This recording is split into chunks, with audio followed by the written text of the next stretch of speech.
Hello everyone, Radhe Radhe. मैं उमा अपने YouTube परिवार को प्रणाम करती हूँ। स्वागत है आप सभी का मेरे यूट्यूब चैनल उमा की दुनिया में। और ये है सुबह का समय। सुबह के मेरे सारे काम हो चुके हैं, सारी साफ़ सफाई हो चुकी है, मैं नहा भी चुकी हूँ, मंदिर भी हो के आ चुकी हूँ। और ये देखिए, कुछ बच्चे कपड़े इस तरह से फेंक देते हैं और अब मेरे पास इस समय नहीं होता कि मैं इन कपड़ों को सही करूँ, तो बाद में सही कर दूँगी। चाय के लिए पानी चढ़ा दिया था और देखिए लगा दी थी मशीन, जिससे कि कपड़े भी धुल जाएं। थोड़े ही होते हैं लेकिन ये लगता है कि फटाफट धुल जाएं। और बच्चों ने अभी नहीं नहाया है, जब बच्चे नहाएंगे तो बाद में उनके कपड़े धुलूँगी। और उसके बाद चाय वगैरह पीने के बाद आ गई थी सीधे रसोई में और बनाने लगी थी सब्जी। और आज सब्जी बनाऊंगी मैं कुंदरू और आलू की और तरोई की सब्जी अपने लिए, और कुंदरू और आलू की सब्जी बच्चों के लिए। और मेरे यहाँ तो सभी सब्जियों में आलू पड़ना अनिवार्य है, ये तो आपको पता ही है। एक तरफ चढ़ा दिया था मैंने दूध खौलने के लिए और एक तरफ छौंक दी थी कुंदरू और आलू की सब्जी। तब तक जो चाय वगैरह के बर्तन पड़े हुए हैं उनको धुल लेती हूँ और तब तक ये सब्जी बन जाएगी और दूध भी हमारा गर्म हो जाएगा। और फिर छौंक दूंगी आके ये वाली सब्जी।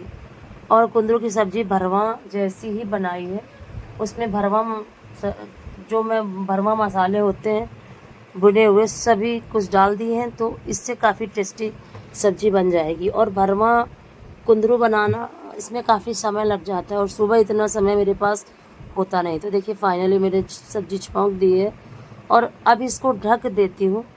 और अभी मुझे पूजा करनी है, तो बर्तन धुलने के बाद करूँगी पूजा। आटा भी लगा के रख दूँगी इसी समय और उसके बाद पूजा करूँगी। और जैसे ही बच्चे आते हैं वैसे ही रोटियां या पराठे जो भी बच्चे बोलेंगे वो सेक दूँगी।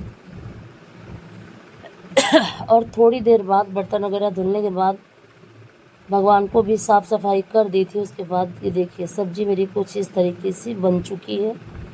और आँच पर धीमा रखा था तो धीरे धीरे अच्छे से पक गई थी और बीच में एक दो बार चला दिया था। और अब ये सब्जी निकालने के बाद इसी में छौंक देती हूँ तरोई की सब्जी। तो इसको निकाल लेती हूँ कटोरे में और तरोई की सब्जी इसी कढ़ाई में फिर से हींग जीरा डाल के छौंक देती हूँ। और ये तरोई वो लाइनिंग वाली धारी वाली तरोई है जिसे अर्रो तरोई बोलते हैं। और इसकी सब्ज़ी काफ़ी टेस्टी बनती है, मुझे तो काफ़ी पसंद है। और चिकनी वाली तरोई से ज़्यादा अच्छी सब्ज़ी इसकी बनती है।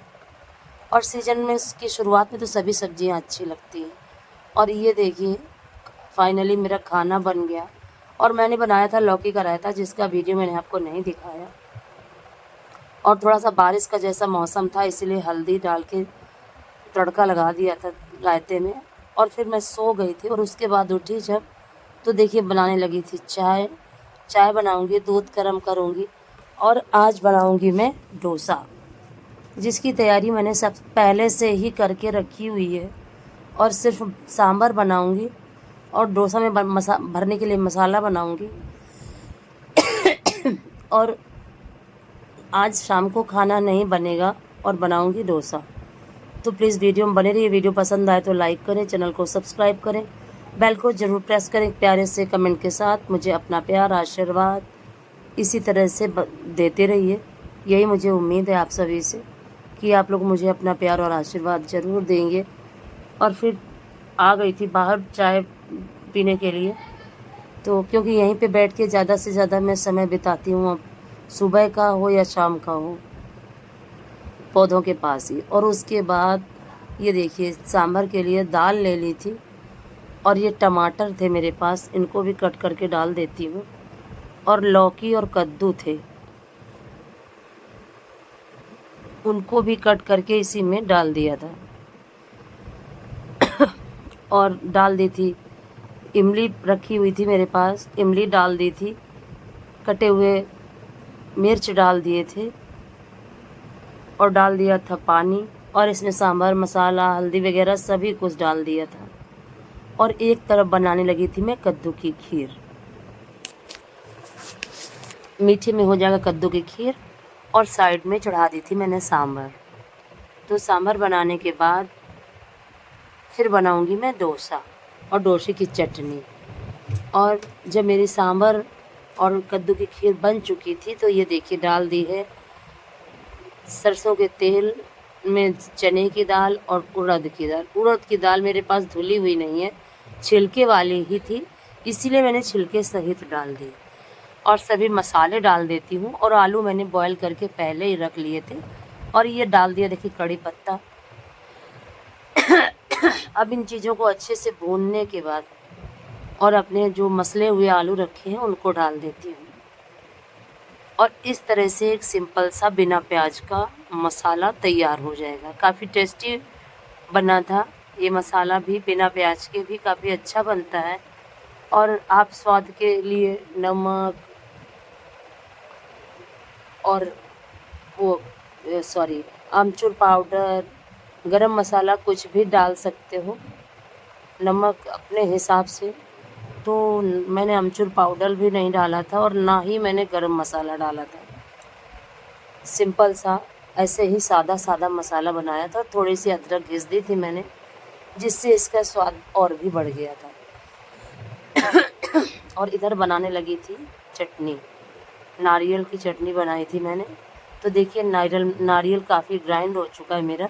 और अब इसमें डाल देती हूँ दही। दही मैंने डाल दिया 4 से 5 चम्मच। और अब इसको पीस लेती हूँ। बारिश की वजह से गले में थोड़ा दिक्कत हो जाती है।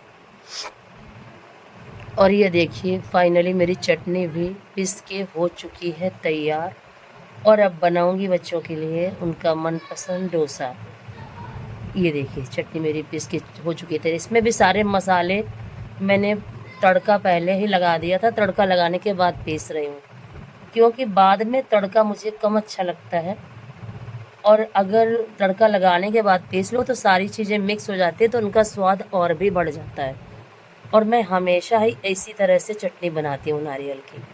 और ये देखिए ये भरने के लिए आलू मसाला तैयार हो चुका है, और चटनी और ये सांभर। फाइनली मेरी सारी तैयारी हो चुकी है और अब मैं बनाने जा रही हूँ डोसा।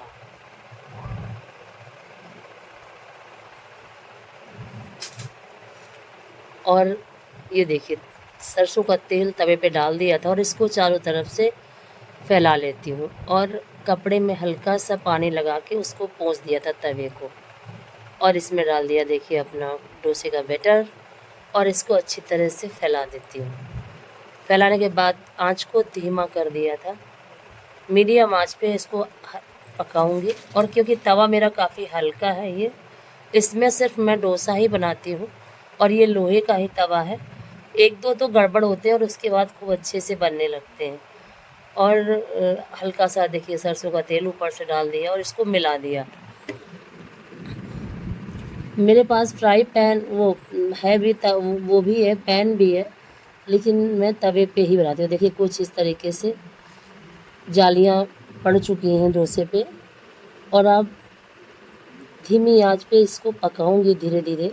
थोड़ा समय लगता है, जब तक ये अच्छी तरह से पक नहीं जाता तब तक ना तो उसमें टेस्ट आता है और ना ही कुरकुरापन आता है।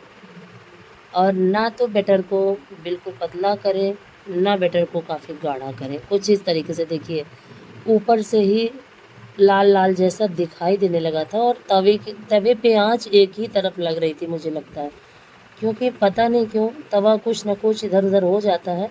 और ज़रा सा भी ऊपर नीचे अगर रख दो तो फिर ये अच्छे से पकता नहीं चारों तरफ से। और ये देखिए फाइनली अच्छे से सारे मसाले को मैं इसमें डाल देती हूँ और बच्चों को दे देती हूँ। एक दो डोसे तो वैसे भी थोड़ा सा गड़बड़ होते हैं और उसके बाद अपने आप बनने लगते हैं। और ये देखिए बच्चों को लगा देती हूँ थाली, बच्चे खाएंगे और उसके बाद मैं भी खाऊंगी और आप लोग भी खा लीजिए। और जैसे ही थाली लगाई तो बच्चे छोटे बेटे ने हिला दिया था, तो सांभर चटनी में भर गई थी जाके और फिर बनाने लगी थी डोसा। अगर आपको मेरी ये रेसिपी पसंद आए, अगर आपको मेरा वीडियो थोड़ा सा भी पसंद आए तो प्लीज़ मुझे सपोर्ट ज़रूर करें।